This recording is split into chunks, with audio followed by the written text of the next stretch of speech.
I would like to tell you about the most embarrassing thing that has ever happened to me in my years of working as a palliative care physician. This happened a couple of years ago. I was asked as a consultant to see a woman in her 70s, retired English professor, who had pancreatic cancer. I was asked to see her because she had pain, nausea, vomiting. When I went to see her, we talked about those symptoms, and in the course of that consultation, she asked me whether I thought that medical marijuana might help her. I thought back to everything that I had learned in medical school about medical marijuana, which didn't take very long because I had learned absolutely nothing. And so I told her that as far as I knew, medical marijuana had no benefits whatsoever. And she smiled and nodded and reached into the handbag next to the bed and pulled out a stack of about a dozen randomized controlled trials showing that medical marijuana has benefits for symptoms like nausea and pain and anxiety. She handed me those articles and said, maybe you should read these before offering an opinion, doctor. So I did. That night, I read all of those articles and found a bunch more. When I came to see her the next morning, I had to admit that it looks like there is some evidence that marijuana can offer medical benefits. And I suggested that if she really was interested, she should try it. You know what she said? This 73-year-old retired English professor? She said, I did try it about 6 months ago. It was amazing. I've been using it every day since. It's the best drug I've discovered. I don't know why it took me 73 years to discover this stuff. It's amazing. That was the moment at which I realized I needed to learn something about medical marijuana because what I was prepared for in medical school bore no relationship to reality. So I started reading more articles, I started talking to researchers, I started talking to doctors, and most importantly, I started listening to patients. Ended up writing a book based on those conversations, and that book really revolved around 3 surprises to me anyway. One, I already alluded to, that there really are some benefits to medical marijuana. Those benefits may not be as huge or as stunning as some of the most avid proponents of medical marijuana would have us believe, but they are real. Surprise number 2, medical marijuana does have some risks. Those risks may not be as huge and as scary as some of the opponents of medical marijuana would have us believe, but they are real risks nonetheless. But it was the 3rd surprise that was most surprising, and that is that a lot of the patients I talked with who turned to medical marijuana for help weren't turning to medical marijuana because of its benefits or the balance of risks and benefits or because they thought it was a wonder drug, but because it gave them control over their illness. It let them manage their health in a way that was productive and efficient and effective and comfortable for them. To show you what I mean, let me tell you about another patient. Robin was in her early 40s when I met her. She looked, though, like she was in her late 60s. She had suffered from rheumatoid arthritis for the last 20 years. Her hands were gnarled by arthritis. Her spine was crooked. She had to rely on a wheelchair to get around.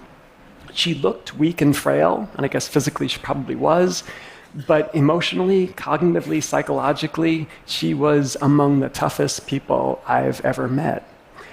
And when I sat down next to her in a medical marijuana dispensary in Northern California to ask her about why she turned to medical marijuana, what it did for her, and how it helped her, she started out by telling me things that I had heard from many patients before. It helped with her anxiety. It helped with her pain. When her pain was better, she slept better. And I'd heard all that before. But then she said something that I'd never heard before. And that is that it gave her control over her life and over her health.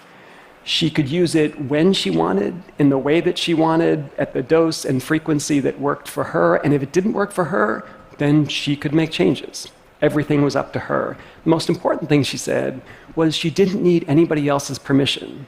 Not a clinic appointment, not a doctor's prescription, not a pharmacist's order. It was all up to her. She was in control. And if that seems like a little thing for somebody with chronic illness, it's not. Not at all. When we face a chronic serious illness, whether it's rheumatoid arthritis or lupus or cancer or diabetes or cirrhosis, we lose control. And note what I said, when, not if. All of us, at some point in our lives, will face a chronic serious illness that causes us to lose control.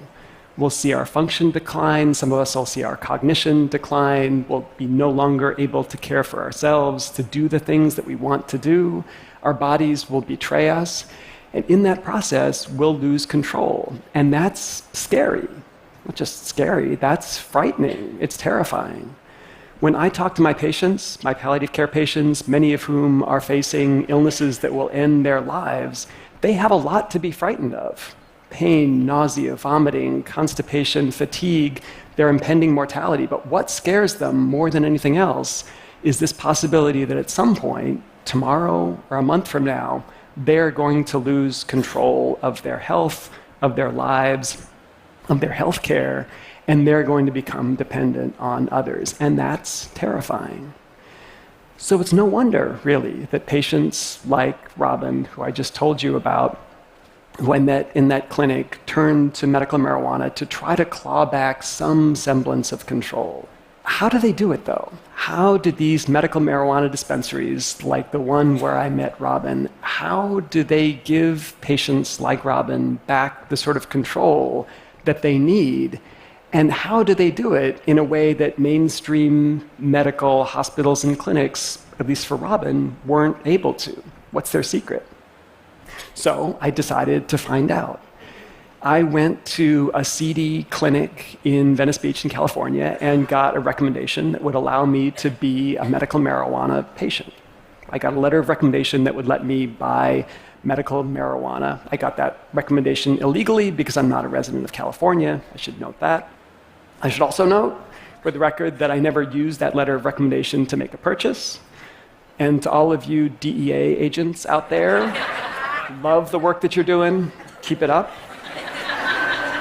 Even though it didn't let me make a purchase, though, that letter was priceless because it let me be a patient. It let me experience what patients like Robin experience when they go to a medical marijuana dispensary. And what I experienced, what they experience every day, hundreds of thousands of people like Robin, was really amazing. I walked into the clinic, and from the moment that I entered many of these clinics and dispensaries, I felt like that dispensary, that clinic was there for me. There were questions at the outset about who I am, what kind of work I do, what my goals are in looking for a medical marijuana prescription or a product, what my goals are, what my preferences are, what my hopes are. How do I think? How do I hope this might help me? What am I afraid of? These are the sorts of questions that patients like Robin get asked all the time. These are the sorts of questions that make me confident that the person I'm talking with really has my best interests at heart and wants to get to know me. The second thing I learned in those clinics is the availability of education. Education from the folks behind the counter, but also education from folks in the waiting room. People I met were more than happy, as I was sitting next to them, people like Robin, to tell me about who they are, why they use medical marijuana, what helps them, how it helps them, and to give me advice and suggestions. Those waiting rooms really are a hive of interaction, advice, and support. And third, the folks behind the counter. I was amazed at how willing those people were to spend sometimes an hour or more talking me through the nuances of this strain versus that strain, smoking versus vaporizing, edibles versus tinctures, all, remember, without me making any purchase whatsoever. Think about the last time you went to any hospital or clinic and the last time anybody spent an hour explaining those sorts of things to you. The fact that patients like Robin are going to these clinics, are going to these dispensaries, and getting that sort of personalized attention and education and service really should be a wake-up call to the healthcare system. People like Robin are turning away from mainstream medicine, turning to medical marijuana dispensaries because those dispensaries are giving them what they need. If that's a wake-up call to the medical establishment, it's a wake-up call that many of my colleagues are either not hearing or not wanting to hear. When I talk to my colleagues, physicians in particular, about medical marijuana, they say, oh, we need more evidence. We need more research into benefits. We need more evidence about risks. And you know what? They're right. They're absolutely right. We do need much more evidence about the benefits of medical marijuana. We also need to ask the federal government to reschedule marijuana to Schedule II or to deschedule it entirely to make that research possible. We also need more research into medical marijuana's risks. Medical marijuana's risks. We know a lot about the risks of recreational use. We know next to nothing about the risks of medical marijuana. So we absolutely do need research. But to say that we need research and not that we need to make any changes now is to miss the point entirely. People like Robin aren't seeking out medical marijuana because they think it's a wonder drug or because they think it's entirely risk-free. They're seeking it out because the context in which it's delivered and administered and used gives them the sort of control they need over their lives. And that's a wake-up call we really need to pay attention to. The good news, though, is that there are lessons we can learn today from those medical marijuana dispensaries. And those are lessons we really should learn. These are often small mom-and-pop operations run by people with no medical training. And while it's embarrassing to think that many of these clinics and dispensaries are providing services and support and meeting patients' needs in ways that billion-dollar healthcare systems aren't, we should be embarrassed by that, but we can also learn from that. And there are probably 3 lessons, at least, that we could learn from those small dispensaries. One, we need to find ways to give patients more control in small but important ways, how to interact with healthcare providers, when to interact with healthcare providers, how to use medications in ways that work for them. In my own practice, I've gotten much more creative and flexible in supporting my patients in using drugs safely to manage their symptoms. With the emphasis on safely, many of the drugs that I prescribe are drugs like opioids or benzodiazepines, which can be dangerous if overused. But here's the point. They can be dangerous if they're overused, but they can also be ineffective if they're not used in a way that's consistent with what patients want and need. So that flexibility, if it's delivered safely, can be extraordinarily valuable for patients and their families. That's number 1. Number 2, education. Huge opportunities to learn from some of the tricks of those medical marijuana dispensaries to provide more education that doesn't require a lot of physician time necessarily, or any physician time, but opportunities to learn about what medications we're using and why, prognosis, trajectories of illness, and most importantly, opportunities for patients to learn from each other.